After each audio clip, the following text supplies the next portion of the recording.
Welcome into the final 2-minute warning post-game show presented by the Ultimate Cleveland Sports Show of the 2025 season for your Cleveland Browns. Mikey McNuggets, Earl the Pearl, G. Bush coming at you one final time. And guys, with 2 minutes remaining, despite the fact the Browns offense has been an absolute abomination across the board, Cleveland is ahead of Cincinnati 17-12 and has a chance to steal a win on the road to send Kevin Stefanski most likely off into the sunset on a 2-game win streak if they can hold on to the lead here. But the big story is Myles Garrett. G, It's a guy we've talked about at length since the show started. He's been the Browns' best player in each of the 4 seasons UCSS has been around, and for longer than that, we just weren't a show prior to the 2022 season. And he officially made history today with his 23rd sack, becoming the NFL's single-season sack record holder, taking over the mantle from T.J. Watt and Michael Strahan. It took him to the fourth quarter, G. Was there ever a point where you were a little in doubt that Myles would make history today? Yeah, I was in doubt. Me and Rosie was sitting here doing a live stream, and I'm like, man, it's getting late in the club. 1:45 is his last call for alcohol, Earl. I was looking around the club. I'm like, oh, Myles. Still ain't got no girl to take home. Still ain't got no, hey, you ain't even put no work in. You like, man, I should have talked to Shorty over there. She had been, but it was 12 o'clock. Let me get to this, man.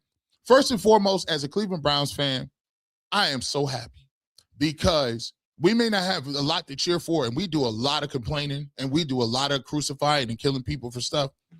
But when somebody does something all-time great like this, that's attached to your city that you draft a guy at number 1 overall and hope he has a career like this. And he had the career that we were expecting. Yep. To break the all-time single-season sack record is beautiful, Earl. And to me, it's prideful because I know he came back and he got a lot of flack for asking for the trade, but he not only came back and played healthy, he came through and when the chips was down, he played the best season of his life when everybody was going at him. So I love it.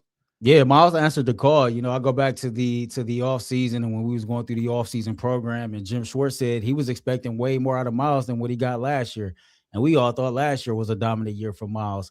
And just go back to see this thing full circle. I can remember when Myles Garrett was drafted. You know, I remember he missed the first couple games of his career. His very first snap in his first NFL game against the New York Jets, he records a sack. And to see him today set the single-season sack record as a Cleveland Browns fan, man, there's something to be proud of, right? To be a part of history like we all talk about. You know, 95, Myles Garrett is legit the best pass rusher I have seen in my lifetime. And with so many issues, so much adversity that surrounds the Cleveland Browns, that dude has been a consistent bright spot since he's been here since 2017. So congrats to Myles Garrett. I know this was huge for him, huge for his family, and I'm excited for him. He earned it, man. It is funny, G, you talk about living up to all the hype as a number 1 overall draft pick. He is arguably the best defensive player in football the last 7 years. And he was the wrong pick as Patrick Mahomes in the draft. But that's totally besides the point. He was incredible. Way to pour cold water on it, McNuggets. Well, I'm getting to my point. He has been, when you take a non-quarterback 1, that player has to be not just good, not just great, but like all-time generational to justify being a number 1 overall caliber pick. And Myles Garrett has lived up to all of that. And G, before this season, we had always said, despite the fact that Myles was the most dominant edge rusher of football, we thought there was more to his game, right? We thought there was an extra level of production that they could tap into and get out of Myles Garrett because he just makes it look so easy. And you know what this year proved? We were right.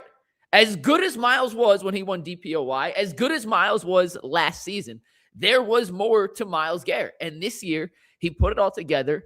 He played in every game. He had the most dominant pass rushing stretch in the history of football, racking up 13 sacks in a 4-game stretch. This Browns team sucks. And Myles Garrett had 5 sacks against Drake May in a game they lost by 20 points. Like, to me, that is almost my favorite individual little nugget of the entire season was Myles Garrett was so good that 5 separate times he got to Drake May, who will most likely win the MVP at the end of the season, and took him down 5 times, and they still lost that game by 20. It shows how bad the rest of the team is, and we'll talk about the offense and everything else in a second. I got an analogy for both of y'all. Special player. I got an analogy for both of y'all because I slightly disagree with what Mike said about, it should have been Pat Mahomes. I look at this situation when you talk about those two in that 2017 draft. Let's hypothetically use LeBron James and Kobe Bryant for the sake of this argument, right? Okay. That's going back. That's like going back and saying that Kobe Bryant should have been the first overall pick in 1996, right? Here's my point. Kobe had to work. Are you saying he shouldn't have been the number 1 pick in 96? That's like you saying how Patrick Mahomes should have been the number 1 pick. That's like saying Kobe Bryant should have been the number 1 pick in 96. He should have. Instead of Allen Iverson. This is what I mean by that. At the said time of the NFL draft and all the scouting and things like that, like Myles was projected to be like as good as he is. He still had to live up to it, right? But nobody saw, Pat Mahomes being like this. And it just takes me back to when Kobe was drafted. If everybody knew Kobe Bryant was going to end up being Kobe Bryant, he would have been the number 1 overall pick. But what Myles Garrett has done is so LeBron James-esque, because to be the number 1 overall pick, to come with all the hype, to come with all these expectations of being a number 1 overall pick, and you're a defensive player, and to surpass everything like that could have been expected to you, you're already a Hall of Famer with less than 10 years of service in the NFL. And that's something right there that a lot of defensive players or a lot of number 1 overall picks cannot say. So just to give a little bit of pushback on this, should have been Pat Mahomes. It should have been Kobe in 96 too, Earl. Let's listen. The Sixers would much rather had Kobe than AI. Like AI's a Hall of Famer too, but Kobe's top 12 all time. But like, I hear what you're saying. And listen, Myles is literally the best defensive football player in the NFL and has been for the last 6 years. It's just when you get a chance to have arguably the best quarterback during that same stretch, you have the quarterback or the defensive end. But in the game, by the way, which is still going on, the Bengals are attempting a 2-point conversion here to go up, if they get it, 20-17 after a Jamar Chase touchdown. The defense grabbed up it. We're going to get, by the way, 90 seconds to see Shedeur put together a potential 2-minute drive as Grant Delpit knocks it away to put the Browns in position to kick a game-winning field goal or possibly score a touchdown. G, what do you think the Browns offense will look like here with 89 seconds to play, down 1, and they really haven't done much all game? Man, I ain't no hope. What are you talking about? They ain't moved the ball at all. Zip zero stingy with De Niro. What do you mean? They ain't been able to move nothing. I don't even know what routes they running. I don't know. Like, they got Canelo Alvarez out here catching footballs. We ain't seen Jerry Judy or Tillman all day. This is nasty work out here, bro. Like, you think if they gonna move this football downfield? I don't. I don't think so either. Hey, G's face was crazy. Yeah, bro. I ain't gonna lie, man. Before you even ask what I think of the offensive performance in Shedeur Sanders, the whole thing has been totally uninspiring the entire game, right? The Cleveland Browns are solely in this position because they defense scored 2 defensive touchdowns, and Andre Schmidt has done this 1-2 as the kicker today. But the entire performance from the offense has been uninspiring from the opening snap of the game up until wherever the hell we are right now. No, I have no faith. And it's just, this is the worst offensive game they've played all year. It's like hard to argue against it. I know they're down some receiving threats. The offensive line is an abomination, but yeah, Zach Zinner playing center.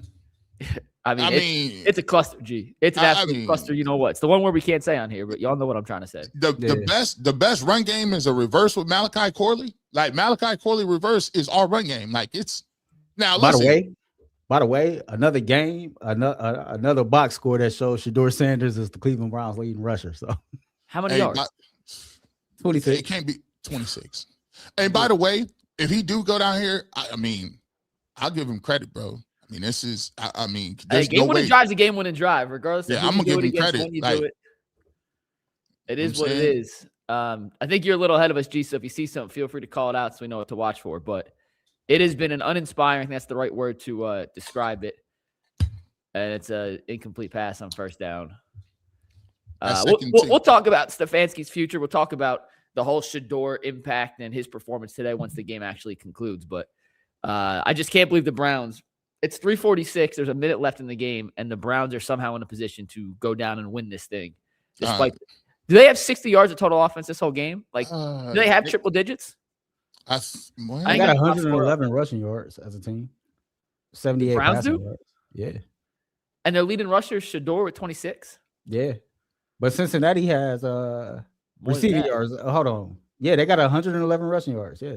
And Shedeur just got sacked by whoever 96 is. So he got 3 carries for 26 yards. Raheem Sanders got 5 for 26. Sampson 8 for 25. Malachi Corley, 3 for 18. 22 total carries as a team, 111 rushing yards.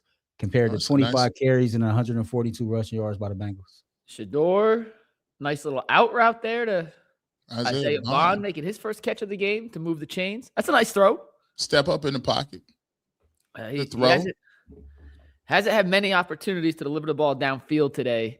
There, nice little evasion of some pressure, stepped up in the pocket. It's a professional looking play there from 12. 49 seconds left. Let me see. Got some stuff to do. What do you think's going through Stefanski's head right now? Where he putting his kids in the school with so I can get the F out of here and get to my MF and family and F this team and F this ownership. And you know what? When I get my tell-all book, I'm gonna tell you how the F I feel. Stefanski can't wait to get the F out of here. Misfire by Shedeur across the middle there. He's probably trying to look. The whole offensive game plan just screamed, yeah, none of us are going to be here. We are about out of here, bro. Like, at first, I think they was like, man, we're going to actually have to run the ball here. You know, I was wishing, G, and they didn't do it. They ran one play that reversed to Bond. I wanted to see Stefanski empty the trick play clip and just say, F it. Like, y'all been asking for some of this stuff for 6 years. Here you go. You get it all at once. And that's a 8-yard gain by Sampson. Dylan, you got to get that first down. Yeah, he's got to put it. He put your shoulder down and get up. Like, yeah, I agree. You can't be short of a yard trotting out of bounds. I mean, all right, I don't know what y'all got. I got 3rd and 1, 39 seconds on the clock. What y'all got? That is correct. Exactly what I got too. Schmidt, by the way, they said earlier in the game, was hitting from 57 in pregame warmups, which needs you to get to the 40-yard line, which CBS has marked on your televisions. But they're That's about a nice throw to Jerry Jeudy. That's a nice throw to Jerry right there. This I know we talk about the quarterback situation, but have the Cleveland Browns solved their kicking problem? Y'all think? Hey, listen, here you go, Earl. I told McNuggets about this. Why would you jump back? You got the Scully on and everything. You a robber. You can't do this. Cat burglar. You know you can't talk about Schmidt. You guys warmed this up. This bad job out of behind the glass. It wasn't me this time. Usually it's me. Usually it's me, and I take the blame. But today, I did not mention it to Earl. I wasn't going to say anything. That's a nice throw right here. Is that the replay to Judy you're looking at? Yeah. Or are you a play ahead now? Yeah, that's a nice play. That's the replay I'm watching. On the replay I'm watching. By the way, Judy's got to catch that without letting it bounce off his chest. He's lucky to come down with that. He's a body catcher too. Oh, maybe that's why he dropped so many. Yeah, he's a body catcher. You know what I'm saying? Like that means 3 different things, but we're just going to keep it football right here. All right, 31 seconds left. The Bengals are dealing with an injury timeout. The Browns are technically 1 yard in front of the designated field goal line for Andre Schmidt. If they do not pick up another yard, it'd be a 56-yard attempt. It is worth mentioning the Jaguars kicker earlier today. Did you guys see this? The longest outdoor field goal ever kicked and made in a regular season game, 67 yards today. This dude, Shedeur Sanders, you funny. You funny. You want to come really? This is what I'm talking about. He's like, nah, I ain't dead yet. I ain't there yet. Well, we still got to get in. I want some more yards right here. You still have 31 seconds, G? Yeah, 31. Yep. 1st and 10, 31 seconds. Sanders in the shotgun. Yep, he's got 2 receivers to his left and to his right, and I believe that's Sampson flanking him in the backfield. Yeah. And they hand it off to Sampson for if they play for a field goal here. And they're playing for a field goal. They are definitely playing for a field goal. They're going to run this thing 2 more. They're going to run it here and hopefully get something. Are they trying to evaluate the kicker more than they're trying to evaluate the quarterback? Hey, listen. Like, why not let him throw once or twice? If you lose this game, or if you win this game, it doesn't make a lick of difference. Stefanski, I mean, I know he wants to win for his own, record drive. Well, we at least want to go into next year with at least one position, checked. It's a game-winning drive. He ain't gonna be here. Why does he care? Schmidt will be here. Oh man. I mean, I'm not trying to be like, but like seriously, he's trying to win this game because he wants to end his tenure in Cleveland on a 2-game. Bro, his job over with in about 5 hours. Yeah, 5 hours, about 25 minutes, as long as it's over. I mean, he's gonna give a press conference back in Cleveland, bro. Snaps. Oh, snap. Isaiah Bond put trotting. You had it. Touchdown? Just adjust. No, he was trying. He dropped it. Oh! Isaiah Bond. That was a dot. Oh, you got to run up under that. You got to run up You got to run up under that. Why you ripped it off? Oh, right, maybe so take real that quick. 16 off. Josh Cribbs somewhere, like, he cussing you out right now. G, question for you real quick. Yeah. And I'm asking, I don't know the answer. Shedeur threw that kind of to the inside, and Bond, would you rather receiver get that more to the outside, or was that the right read on the inside? I don't know. I'm asking. Because he that DB had no idea where he was at. This run. Yeah, that's on Bond. You know what? That's a similar throw that Julian saying through to Jeremiah Smith. You got to run underneath that. The Hurricanes and Jeremiah ran up under that thing. It's the same throw. Jeremiah and Isaiah Bond are a little different. That is true. But little different monsters. So here's the situation, ladies and gentlemen. The 4th and 3. Stefanski calls a timeout with 3 seconds left. He just said a giant let's effing go. And there's some children out there watching, Coach, that are going to be very upset with you. He don't care nothing about that. No. He don't care nothing about that. He like, ain't nobody care about his kids when y'all was over here, G and Mike saying what y'all was saying about him. So, hey, listen. Andre Seismith. All right, so if he misses, it's Earl's fault, right? We could all agree. It's Earl's fault. First day back at work for the new year. It's already Earl's fault. Listen, it's a 49-yard attempt. No timeout, so he can't be iced. Lines up for the kick. Get off the sticks. You're done. He made it. Game. But it's a flag. He made it. The kick's good. There is a flag on the play. I don't know what the flag is, but there is a flag on the play. They're going crazy. This would be terrible if it gets called back because Myles out there hugging the kicker. It's the first time the kickers ever had Myles Garrett. I can't believe y'all got touched like this, the Bengals. Nasty work.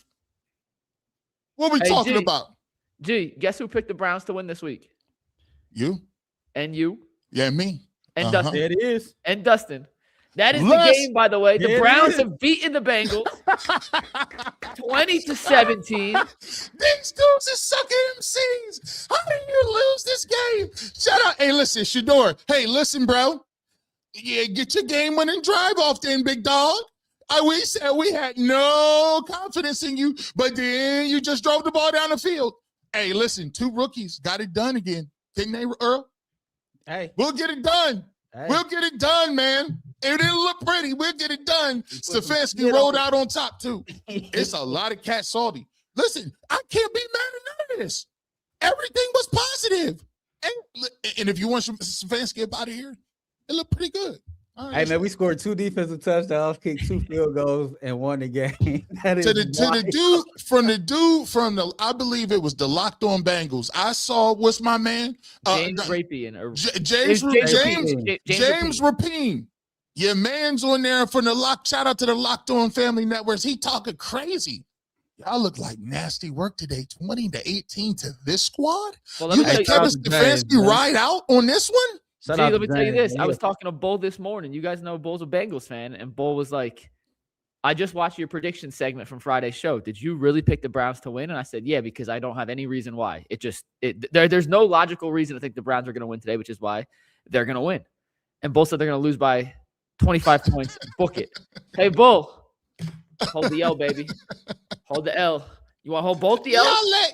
Hold both the L's, Bull. Y'all let us get a dub, the sack record, and Shedeur had a final drive that got points, and Schmidt hit a field goal, and Stefanski rolled out on the white donkey. You guys are, listen, hold that. Let me sip my water. All right, let's talk about Stefanski real quick, guys. We already kind of talked about Myles. Stefanski, all reports indicate that the Browns are leaning towards making a move of changing their head coach, moving on from Kevin Stefanski. We'll find out most likely tomorrow. Albert Breer said that the front office and the ownership group are going to meet on Monday morning and make a decision on Stefanski's future. So hopefully we'll get some sort of news between when they meet and the start of UCSS, so we don't miss at the end of UCSS and have to come back on at 2:00. But G, I'll let you start on there. Earl, you know what? You start on this one. Do you believe we have now seen the end of Kevin Stefanski's tenure in Cleveland? Or do you think winning 2 games at the end of the season, winning 5 this year, despite a carousel at quarterback and a lackluster offensive roster, is enough to save his job? In my opinion, I think it's a wrap. I think it's over with. I think Kevin Stefanski and the Cleveland Browns marriage is over. It's a divorce that's about to take place probably by 9 p.m. tonight, somewhere early tomorrow morning. I don't think that what has taken place in the last 2 games has changed any decision, in my opinion, that had been made maybe 4 or 5 weeks ago, to be totally honest with you. And quite honestly, man, it's time for some new blood in here. It's time for some fresh thoughts and some fresh ideas. It's unfortunate that this thing kind of went sour and went left the way it did, but it is what it is. At the end of the day, Kevin won 8 games over the last 2 seasons. That's not good enough, right? And I know people might have their own opinion about, if both should have been fired, or if the Browns was making a decision allegedly to keep the wrong person over the other. All I know is, in my opinion, I think Jimmy Haslam came into this season giving both of those men a clean slate, right? You can look at the full body of work, and he said, you know what? I'm going to dismiss that. I'm going to squash all of that. What can y'all do for me now? What can y'all do for me in this 2025 season to prove to me that one or both should move forward with the plan of trying to win the Super Bowl for the city of Cleveland and this Cleveland Browns franchise? And if you want to just single it out this year, Mike, to this year alone, Andrew Berry did more this year alone to save his job than what Kevin Stefanski did. Those are the facts. Yeah, I mean, I made my stance clear. It hasn't changed. I want them both on. I just want an entire new reset. But we're focusing on Stefanski here. We could save Barry for another time and day, whatever. Yeah. No, Stefanski's gone. I saw people in my mentions this morning saying, but continuity.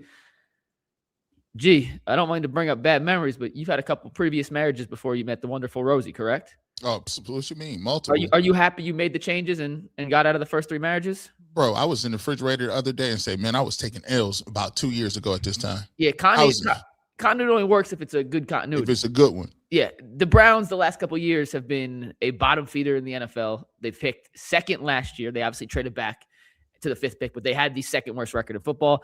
And they're another top 7 at worst pick. They can move as high up as 6 or 5 now because they won.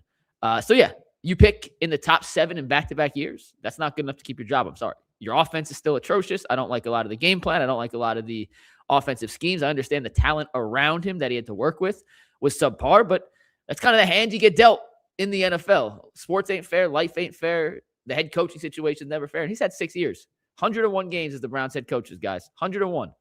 It's a big enough sample size, in my opinion, to know that despite the fact he won his final 2 games here to end 2025, I wouldn't bring him back. I want a new philosophy, both in the front office and on the sidelines. And I appreciate Kevin Stefanski for giving us a playoff run during his 4 years of the UCSS era. That 2023 December was as fun as we've had talking Browns since I've been in Cleveland. But there's been a lot more. I'll use Myles Garrett's line from Friday. There's been some ups and downs and a lot more downs than ups. And for me, that's enough to move on from Kevin Stefanski, despite the fact that he won his final 2 games here in 2025. Listen, I'm going to start off by saying this. Shout out to Kevin Stefanski. For when he got here, the Cleveland Browns were getting embarrassed. They were embarrassed. It was 1-31, and Kevin Stefanski helped lead the Cleveland Browns to a point where they were not the laughing stock of the league. He brought a couple of playoff appearances. I want to thank him for his contributions to what he had with the organization. Here's the thing that I will say as well. I hope that moving forward, when he gets his next opportunity, I think he should sit out a year. I think he should chill out a little bit, do some reevaluation and reflecting, and kind of soak it all in and not jump back into the next relationship. That's what G. Bush would do after a couple of them. I will tell you that, Kevin, don't jump back into another one. But I will say this. I want to see that at your next stop, I want to see more of the things that we saw in your last couple of days here. I thought the story to David Njoku was very, very on point, because we wanted to see more of that Kevin Stefanski. We want to see more of the communicative Kevin Stefanski, the storyteller, the guy that uses stories in the media to get his point across, the guy that his team doesn't really give up on him. We wanted to see more of those things, and hopefully he adds more soft skills to his technical aspect of what he goes about his coaching job. I want to see him grow in those areas, because, I'm a person that does want to see people get second chances, and I'm not a person that's going to put the nail in the coffin for anybody not getting better at taking chances. And when people say, oh, he'll get a job somewhere else, I hope people get jobs at other places. If anybody of us lose our job or move to other places. I want to see nothing but the best for you. So I'll say that. But I do think at the end of the day, it's a mutually beneficial situation. I think the Browns have run its course with Kevin Stefanski, especially with the offense, the philosophy, some of the things that they're doing. I think that was the biggest part that I want to see moved on from is the offensive philosophy and seeing something else to be brought to the table. I do think they'll move on.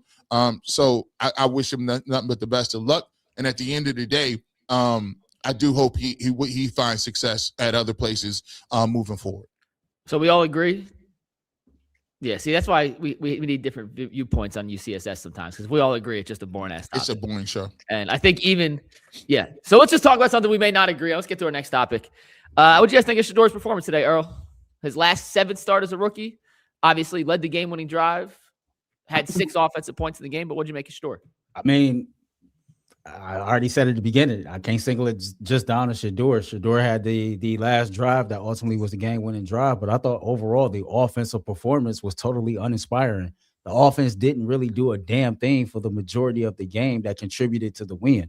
The win came from literally the special teams unit and the defense. So that's pretty much what I think of it. I wish I had more for you, but that's that. I mean, they had a moment to where they set out for 36 minutes, I think the offense went.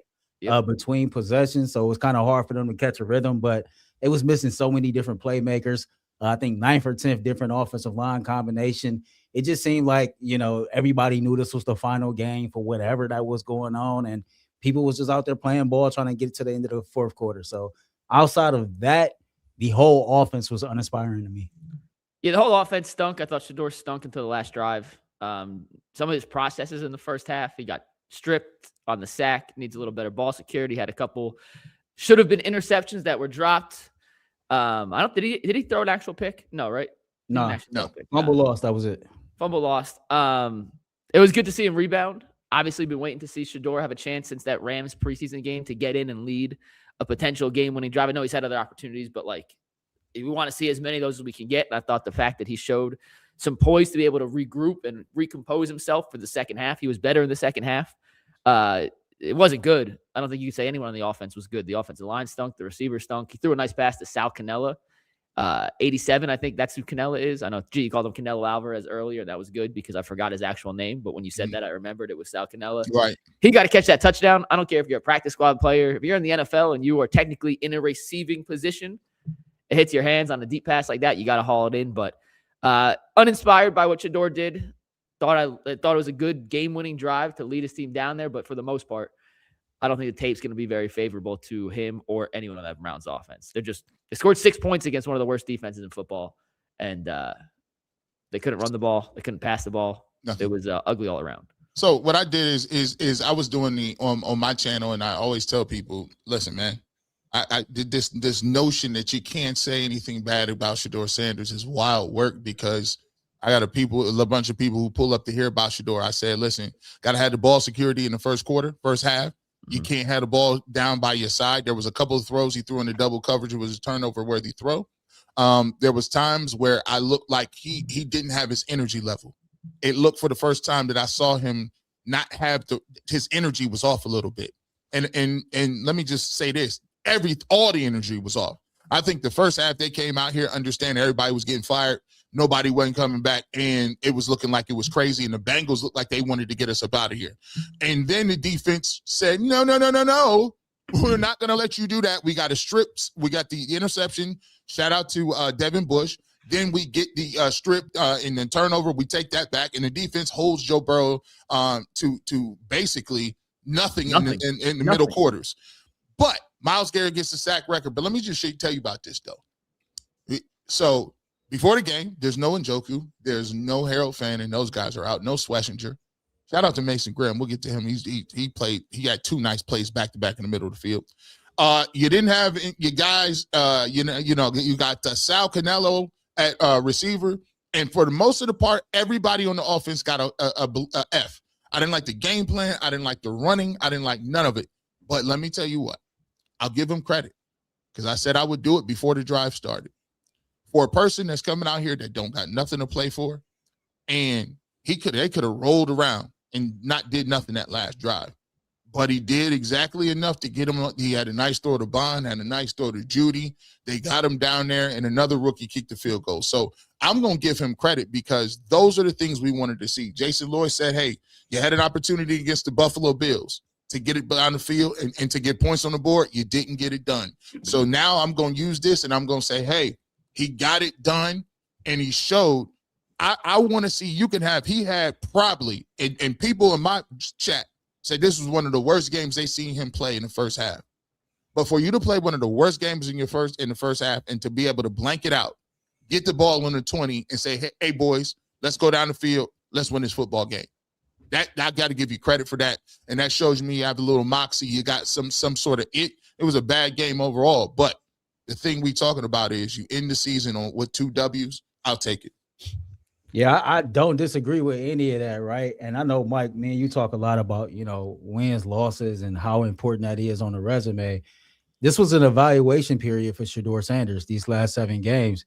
And the truth of the matter is he won more than 50% of the Browns' total win total for the 2025 season. As a 5th-round pick, as a guy who had limited first team or no first team reps, until he did. This is a guy who was, of all the quarterbacks in the quarterback room, behind the 8 ball. Listen, I don't know what's going to happen, long term past what today was, because quite honestly, as of right now, we don't know who's going to be here. We don't know if Andrew Berry's going to be here long term, if Kevin Stefanski's going to be here. We don't even know what the power structure is going to look like next year. And 9 times out of 10, when you bring in new faces, those faces kind of want their own people in place. So, for me, my personal opinion, did I see enough to make a determination on if this is the guy moving forward? No, but I saw enough to say that I believe that this young man warrants the opportunity to see more, right? I felt like he did enough for me to see more, to see if he could be the guy. The Cleveland Browns got holes all over this offense, all over this football team. And G has kind of alluded to this on several times. We are not just a quarterback away. And so knowing that, man, I would love to see the Cleveland Browns kind of, invest 5 or 6 draft picks. I told one of my friends, man, during my vacation, I'll draft 2 wide receivers and 3 offensive linemen if I could.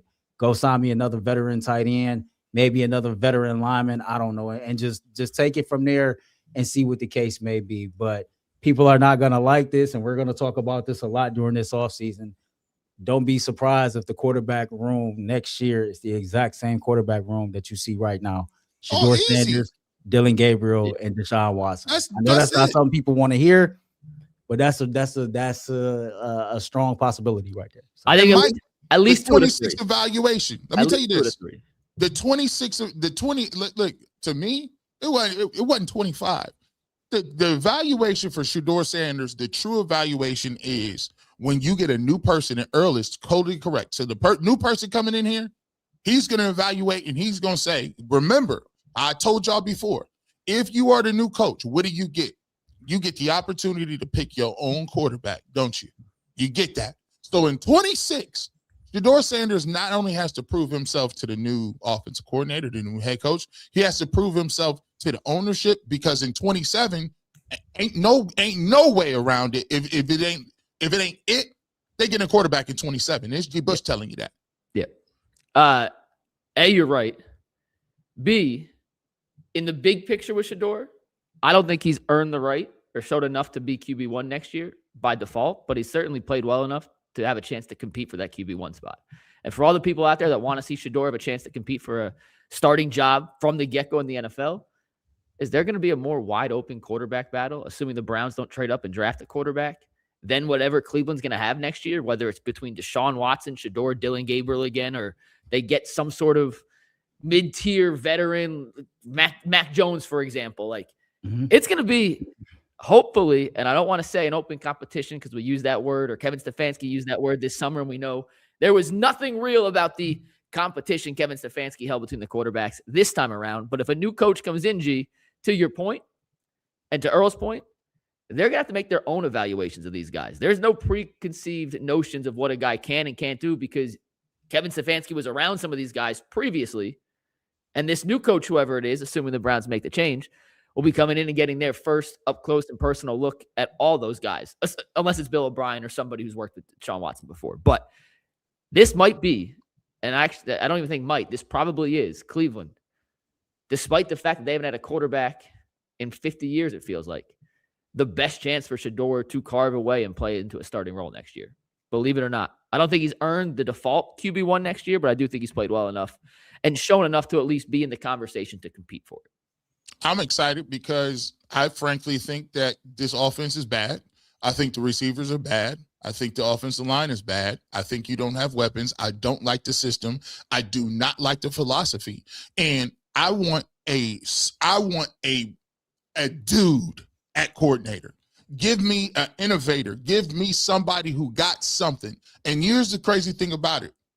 We're going to find out very quickly two things. If Deshaun Watson is really washed, or just kind of washed, or Shedeur Sanders really him.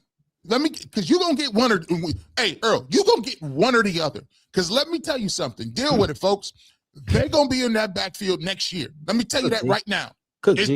And by the way, listen, I don't know why y'all mad. Why y'all mad at Dylan Gabriel? What, Mike? Why is your people's talking about getting rid of Dylan Gabriel? I thought he was. Listen, it's the third round pick, bro. Why would they not put him back in the joint? Why he ain't good enough to be a third round pick? Are you asking? I don't me? think the Cleveland Browns are not in a salary cap situation to where you can just move on from two quarterbacks that's on a rookie contract right now. These is the breaks. This is the situation. And to Mike and G's point, I think we all kind of see this the same way. The one constant that is going to be a constant next year is Deshaun Watson. Why? Because if Jimmy Haslam has not shown us anything else, he has shown us he is going to see that investment through, whether we like it or not. He looking at it like, man, I paid you $230 million. Mm-hmm. I don't give a damn if it's the last year of your contract. You're going to go out here and you're going to at least try to give me something. I need to at least see something on that. And so I think he's going to be here. And Shedeur Sanders, we all agree, has done enough to earn the opportunity to compete, to be the Cleveland Browns starter in 2026. Dylan Gabriel, listen, by all accounts, people say he's a very, very intelligent quarterback. He's a guy that, could be a good long-term backup. So we still believe that about Dylan Gabriel. If they still believe that about Dylan Gabriel, should I say, it doesn't make sense to move on from a guy that you're not looking at to be your starter, one, and two, you getting on a rookie salary scale right now. So I don't really see what I really don't see what the fuss is about. It's not like he's going to be in play to be the starting quarterback. Listen, I think when you talk about has he done it enough, you got to think about it like this too. Whoever they bring in here will make their own evaluation, right? But I will say, you have to give the young dude credit. I'll give him credit for this. He came in here, and we said it. If Shedeur Sanders don't want them to draft the quarterback, what should he do? Win the last two games. Win some games and take him out of the clock and draft him. And guess what? He put some people in a pinch. What is the draft looking like, McNuggets? I know, boy, did you see the Texans game? Like somebody is mad over that spread. Somebody lost a boatload of money. By the way, do you know who scored that last touchdown? Tommy Togiai. Yep. Who, by the way, has had an awesome season. Listen, awesome season in Houston. I know we all been watching the Texans, man. First of all, the Texans defense is crazy. And that's the best defense. It was about 5 or 6 games ago, and I'm just watching Togiai making plays left and right in the middle. It's funny because there was another Browns defensive tackle that was making plays 2 weeks ago, Jordan Elliott for the 49ers. Man. I mean, and listen, the Browns have done well at defensive tackle. Like, they've been able to replace those guys, but they certainly did not get the same production out of Togiai. And Jordan Elliott, his last year, his first with Schwartz, was much better than previous. But let's get some super chats, guys, and get out of here. We got days to get to. Can you tell me really quickly where are the Browns still in the same position, or what are they? So with the win, they can't drop lower than 7. So they're either going to be 6th or 7th, depending on Washington's result. And I don't think Washington has played yet today, have they? They 6th. No, I don't think so. They 6th. Hey, Mike, last thing, because we all got other stuff to do. I just want to put this out here now because I don't know. He's now put himself in a position to where he got choices, man. But shout out to Devin Bush for the last 2 years, in Cleveland, revitalizing his career. A lot of people know this is a former Michigan Wolverine who was a first round draft pick who never really lived up to the potential when he was in Pittsburgh. I think he had another stop elsewhere. But, Seattle. Like this dude, ever since he's been wearing brown and orange, has done nothing but make plays after play after play. He had 2 touchdowns this year, and that's more than a lot of people that play on the offensive side of the ball. I would love to see him back in Cleveland next year, but he has put himself in a position to where he can really go out here on the free agency market and make some real money. So shout out to you, number 30, man, because you did your thing. You kept your nose clean. You kept your head down. You stayed quiet, and all you came here to do was ball. We need him back. By the way, Devin Bush had as many touchdowns this year as Cedric Tillman. Devin Bush had as many touchdowns this year as Jerry Jeudy did. I got to tweet that out. Hold on. That's a great stat. Earl, great stat. Great fun. Do not CC me in this, please. Devin Bush had as many touchdowns as Jerry Jeudy did this season. Great extension, AB. All right, you ready for Super Chats? Let's do it. By the way, Earl, that's a fantastic find. That's a great find. 2 touchdowns. That's a great find by you. Bad job out of me for not seeing that earlier. All right, Super Chats. We got a couple. James Mace said, Joe Burrow, look out for Myles. Set Apart Laz says, we have to get Myles a Super Bowl. Eric Hendershot says, is there an asterisk on Eric Dickerson's single-season NFL rushing record? No, even though in 84 they played a 16-game season, there isn't anyone saying OJ did it in 14 games. There should be no asterisk on Myles Garrett's record, and that is just a fact. Anyone who says there's an asterisk, you're lying to yourself. Before we do the rest of Super Chats, a quick reminder that FanDuel is a proud sponsor of the Ultimate Cleveland Sports Show. Right now, they have NBA happy hour deals going on if you want to bet on the NFL playoffs, the NBA second half of the season, hockey, boxing, MMA, Abdullah Mason when he fights again. If you can think of a way to bet, FanDuel's got a place for you to bet it. Head over to FanDuel.com. Place your bets whenever you want, anytime, anywhere with FanDuel. All right, back to Super Chats, guys. We have one from RGUKF. Nice Scully Earl. Have you heard a third job driving Kevin Stefanski's moving truck after the show? I don't know, Kev from Philly, man. Kev might have heard some of my commentary here and elsewhere, so he was like, "Oh man." Mr. In My Zone says, "Wrists up." By the way, wrists up. Everyone, yes, indeed. Show to watch. Yes, indeed. Yes, indeed. Set Apart Laz said, 12 made something of nothing. B. Gregory, sack records and a win. Let's go. Yep. Alex Gallant said, we needed this win. Set Apart Laz says, will 5 wins stave Stefanski? We talked about that earlier. Keith Williams said he missed against Cincinnati first game. He won the game with a kick. This time, real quick, on Schmidt, talk about a redemption arc. Boy. Same team, missed the game winner, kicks the game winner. And my guy, Andrew Howe, texted me. And shout out to Andrew, big fan of the show. He said, first topic tomorrow better be, should Andrew Berry give Schmidt a 3-year extension for his one good season? By the way, McNuggets, he hit 2 almost 40-some-odd yard field goals with the touchdowns because of penalties. Yep. And they was right down the middle. Yep. Now he's been great this year. Like he really was good, and he even part of that rookie class, right? He counts 100%. He counts. He outdid the producer Jinx, which we tried to put on him, and he outdid us. So shout out to Andre Schmidt. Mental toughness to the extreme to be able to overcome that. Fresh Prince said the mental toughness from Shedeur to have a bad game and still lead the game-winning drive.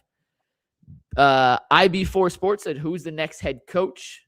We'll discuss that in length if the Browns have a head coaching opening tomorrow on UCSS. Let's not speculate on a job and pick names before he's we can't. By the way, what is your contingency plan if that news breaks, McNuggets? Like tonight? Yeah. Is the whole rundown scrapped? Yeah, I literally told her before you hopped on. I'm like, I'm going to build a rundown, and I just may make it the first topic because I'm hoping it's going to happen beforehand. And if it doesn't, then we'll have Canvas and candidate graphics ready on the fly. Don't worry. All right, cool. Chris Lowry says Jim Schwartz would be the next Browns head coach. Keep Tommy as the OC. That's Mike Lowry's brother. Armac Dog says, I knight thee Sir Myles as the 2-time DPOY. Zook says, continuity, my, you know what, continue to lose. I'll pass. Torrance Smith says, G. Bush, give Jason the stat tomorrow. Shedeur Sanders is the first Browns quarterback to win back-to-back games this year. DB Dog says, game-winning drive by Shedeur. Need a coach that will develop him and not be looking for the next best shiny object. Invest in building around Shedeur. Original video says he got back-to-back wins and 3-4 record on the season with second and third string players at every position. Hate on 12 all you want, but imagine what he could have done at the beginning of the season. Jonathan A and B says, dang McNuggets, good point, but that's personal AF. G has talked about his marriages many times in the show. I didn't bring up anything. No, listen, right? First of all, I'm an open book. Earl, have you ever heard me say that I've been embarrassed or upset about anything about? I open my whole life is. No, I mean, us three got a real relationship off camera. Yeah. So some stuff that we say to each other on camera, we know it's within the boundaries of our relationship. Right? Everybody knows. If you Google, so many ways, find a way to call me a hoodlum every other day, and I don't think it personally. Yeah, like man, look, and he tell me, listen, we be going to different places talking to kids. He's like, yeah, listen, G Bush talk good, but he went to private school. I said, I went to public school. I went to public school too. I know about the street. Hey, I tell all my friends, I'll be like, man, chill on my boy G, man. He from the suburbs in Canton. G has also brought that up on UCSS before. So all the time. We don't care about that. Emmanuel Johnson said Shedeur and the Browns in the last 3 weeks took the Bills to the wire, beat the Steelers, and now just beat the Bengals, all with second and third string O-line and starting running backs and tight ends out. Swanson Family Farm says, when was the last time the Browns won back-to-back games? The O-line should be priority one starting tomorrow. Kevin Kojancic said, I think at this point, Shedeur is a solid backup in the NFL. Kiki Alex said, how many Browns starters made it to the end of the season? Most of the defense was healthy. The offense was a different story, but most of the defense was healthy the entire year. F Your Life 216 says Browns fans wish the best for Coach Stefanski in his future endeavors. Will always have 2 playoff runs. Lit Bag says Stefanski celebrating his pure damage control. You not smart, bro. Goodbye, geek. Patrick Williams says, fellas, I don't want to hear that he needs to get the ball out. 12 had no one to throw to but other intangibles. He will work on that. Dawn Hall says nephew didn't play well today. Tried to do too much.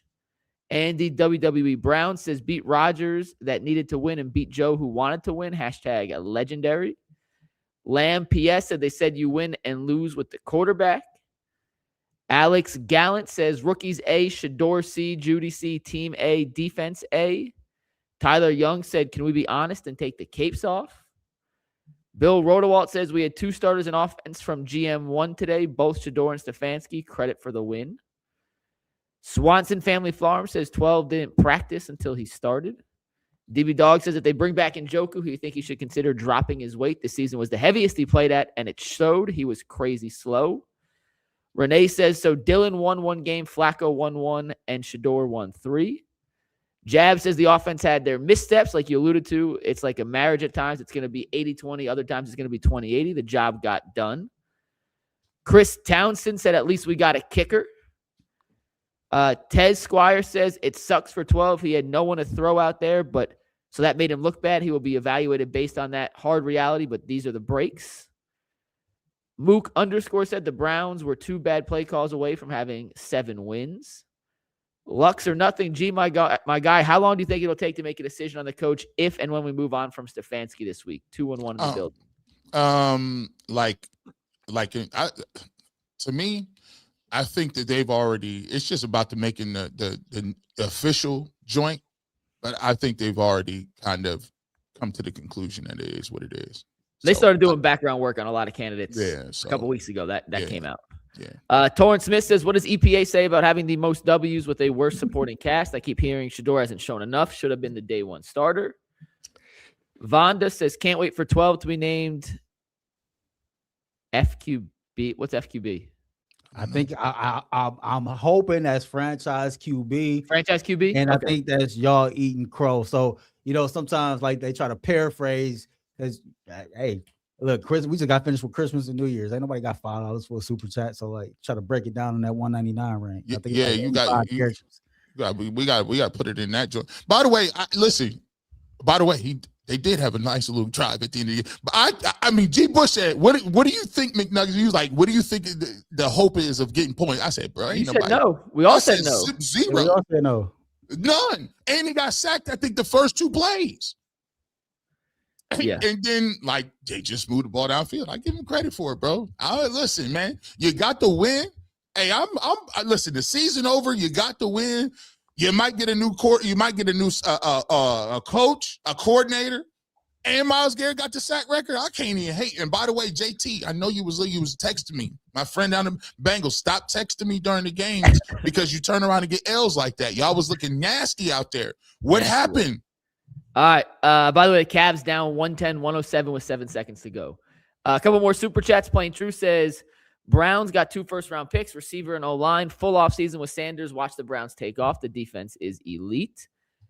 Greatness Me070 says, imagine being judged with the expectations of a first-round playing with Blake Whitehart, Brendan Bates, Bond Sampson, Rocket Sanders in the field at the same time. Rookies, undrafted free agents, and practice squads. If you know, you know. I mean, some nasty names. Adam Margette says, bumping Yo Gotti, got them racks all day in honor of Myles Garrett. Cincinnati, no, he got that sack, and the Browns got the dub. Earl, them is the ops, though. 4 more real quick. Jab says, hope Shedeur gets his chance elsewhere. Raw talent, no preseason, still showed up. All he got here was criticism, judgment, and no appreciation. Jermaine Neal says, O-line number 68 is trash. Not sure why he is playing 1.